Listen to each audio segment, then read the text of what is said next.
Hello friends, good morning. இன்றைக்கி பார்த்தோன்னா Saturday வந்து இன்றைக்கி லீவு.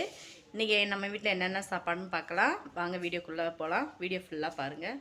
இன்றைக்கி சாட்டர்டே லீவுனால பாப்பா வந்து நைட்டே சொல்லிட்டாங்க, அம்மா எனக்கு ஏதாச்சும் டிஃப்ரெண்ட்டாக பண்ணி கொடுங்க அப்படின்னு சொன்னாங்க. நான் வெஜிடபிள் பிரியாணி செஞ்சு கொடுக்கலான்னு நினச்சேன். ஆனால் வந்து வெஜிடபிள் பிரியாணி வேணாம் அப்படின்னு சொன்னாலும் தக்காளி சாதம் வைக்கலாம் பிளான் போட்டோம். அதுக்கு முன்னாடி காலையில் டிஃபன் என்னென்னா, நம்ம வீட்டில் இட்லி, சப்பாத்தி இதெல்லாம் நான் செய்யலை. எங்கள் அத்தை வீட்டிலேருந்து எப்போயுமே கொடுத்துருவாங்க. அது மாதிரி தான் இன்றைக்கும் கொடுத்துருந்தாங்க.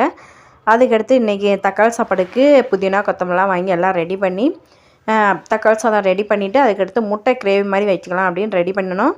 ஆனால் அந்த வீட்டில் இருக்கவங்கெல்லாம் உண்மையிலே வீட்டில் இருக்காங்க, அவங்களுக்கு என்னன்னு சொல்கிறோம். வீட்டில் இருக்கவங்களுக்கு தான் தெரியும் அவ்வளோ கஷ்டம். நம்ம ஸ்கூல் போகிறப்ப பார்த்தோம்னா லஞ்சு செய்கிறது மிஞ்சி போனால் ஒரு அரை மணி நேரத்தில் பண்ணிடுவோம். ஆனால் இன்றைக்கி 1 மணி நேரத்துக்கு மேலேயே ஆயிடுச்சு. ஃபாஸ்ட்டாக செய்கிற மாதிரி தான் இருந்துச்சு. இருந்தாலும் ஸ்கூலுக்கு அந்த பிள்ளைகளை கரெக்ட் டயத்துக்கு அனுப்புறது ரொம்ப பெரிய டாஸ்க் மாதிரி தான் இருக்குது.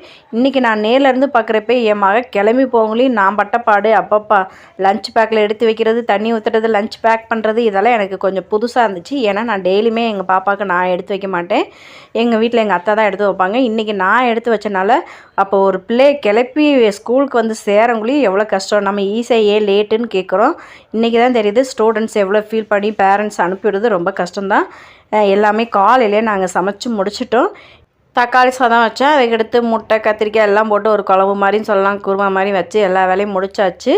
இன்னும் சாப்பிட்டுட்டு கொஞ்சம் துணியெல்லாம் நமக்கு மடிக்கிற வேலையெல்லாம் இருக்குது. லீவ் அப்போ செஞ்சால் தான் இந்த வேலை. இன்றைக்கி இது தான் நாங்கள் பண்ண போகிறோம்.